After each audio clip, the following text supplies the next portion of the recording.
As we lead up to the World Series of Board Gaming, it's time to take a look at the best moves from 2023 and beyond. And so right now, I want to highlight some of my favorite moves from the Raw game, the Raw in 2023. Raw, which is by 25th Century Games, which I have brought with me. I'm traveling right now, but I couldn't leave without taking my copy of Raw because it is so fun. I want to take a look at some key moves that I think were clutch in crowning our Raw championship. And let's go to the first Epoch first, because the first Epoch was tight.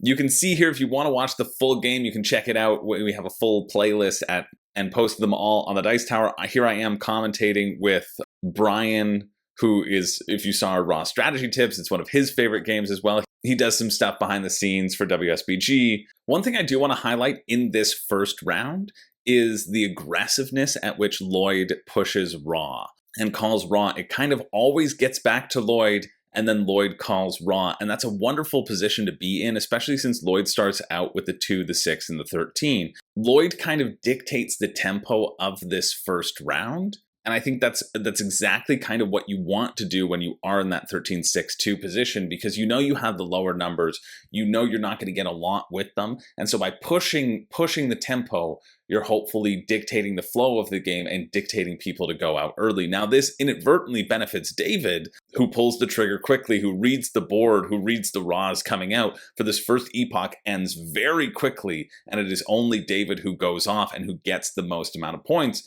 But there isn't that much of a disparity between first and second place at this point in time.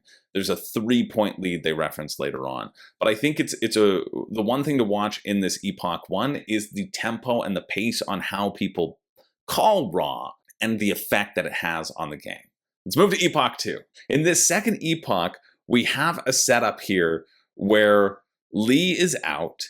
Raw has been called by David. David's been pushing these Raws forward and pushing and forcing people to bid. There are 7 Raws to go, and there's a whole back and forth of Ted deciding whether or not to play for this Raw or not. He ends up going for it, and David does not overbid him. He ends up going for it. He picks up 2 pharaohs. There's a little bit of a glare. So in this, we have 2 civilization tiles at position 1 and 5, a pharaoh tile, and 2 Nile tiles. These happen to be the right symbols for Ted. These will give him an additional 10 points, and it will give him an additional 2 points in Nile tiles. It feels like a no-brainer for Ted to bid in this, but he's still sort of agonizing over the decision, not knowing if he should let David eat it or not.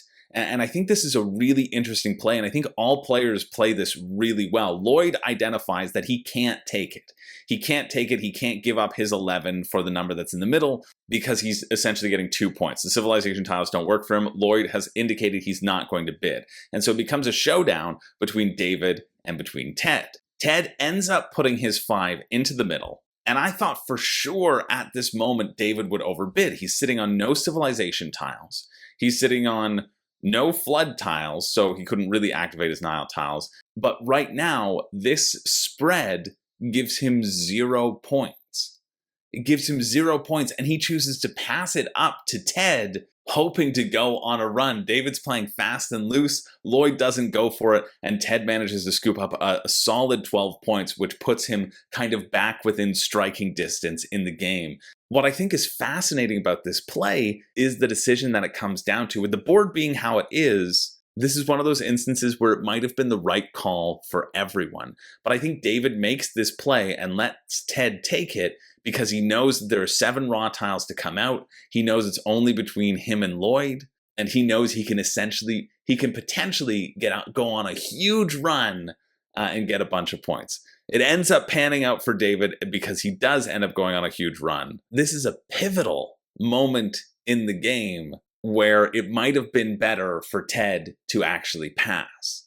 Even though he picks up all these points and he does get within striking distance, knowing what we know now, in retrospect, seeing the run that David goes on, if Ted passes, he has a chance of getting in it a little bit more, and he has a chance of forcing David to waste time. However, I think Ted makes the right call here in terms of taking these points, and I think David also makes the right call in terms of turning them down. And that's why I think Raw is so interesting, because both of these moves could have been the right thing to do.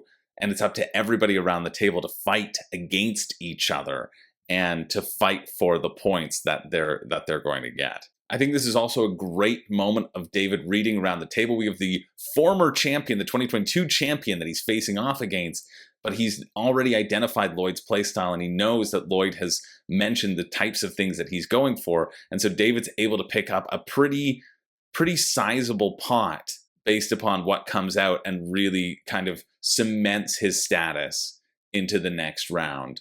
Because at this point, David could just have anything, and Lloyd needs a perfect flop in order to get back in the game. And so identifying that, David's kind of able to run the gamut a bit and get ahead. I want to highlight a couple things about round 3, because in round 3, David has taken a pretty commanding lead. You can see David's purple buildings, and everybody is struggling to catch up. But I think David actually does a couple misplays here, especially right here. Lee has been forced to spend his 10 to put it into the middle to stop David from capitalizing on a really good spread. And then this is the board. This is the board going into David's setup. It gives him a flood tile. It gives him an additional Nile tile. Basically gives him an additional 7 points, and he can scoop up a purple. But he goes for the drawing of the tiles. And I think this is actually a misplay that helps somebody like Ted get a lot closer to second place than he should right here. I think this is an important thing to highlight. When you're in this commanding lead and this commanding position, especially with sort of 4 raws on the board midway through, knowing that there's a bunch of raws in the bag that haven't been drawn, I think David should be forcing to play raw here. You can see that David is holding a 7, a 5, and a 3, and everybody around the table has higher numbers than him. And so by drawing an additional tile, he's only giving them additional ammunition to fight him with. They're going to keep drawing because they need to make up points. And by David not setting that tempo, he's actually giving them the ability to catch up. Now David does manage to eke out the victory, but I think this is a play right here that if there was a little bit more of and a little bit more wiggle room, that's how you catch up. And you're never out in raw. You can always go on a run. And so if you're in the lead or you feel like you're in the lead, it's up to you to command that table and to determine when people bid and when they don't. But even just watching that back is thrilling. Ted, who was at the table, and I'll move myself out of the way so we can see Ted in all his glory. Ted had never played raw until this competition. I think he played it once before and learned and made it to the final table. Raw is one of those games where you can make it. You can go on a run. You can make those final tables. Ted making it into the final table of Acquire and of Raw. Just a friggin' awesome event, an awesome game that everyone should check out. And if you feel like trying your luck, well, there's no better game to push your luck in the World Series than Raw as well. So make sure to get your tickets to WSBG 2024 if you haven't already. It's going to be a friggin' blast.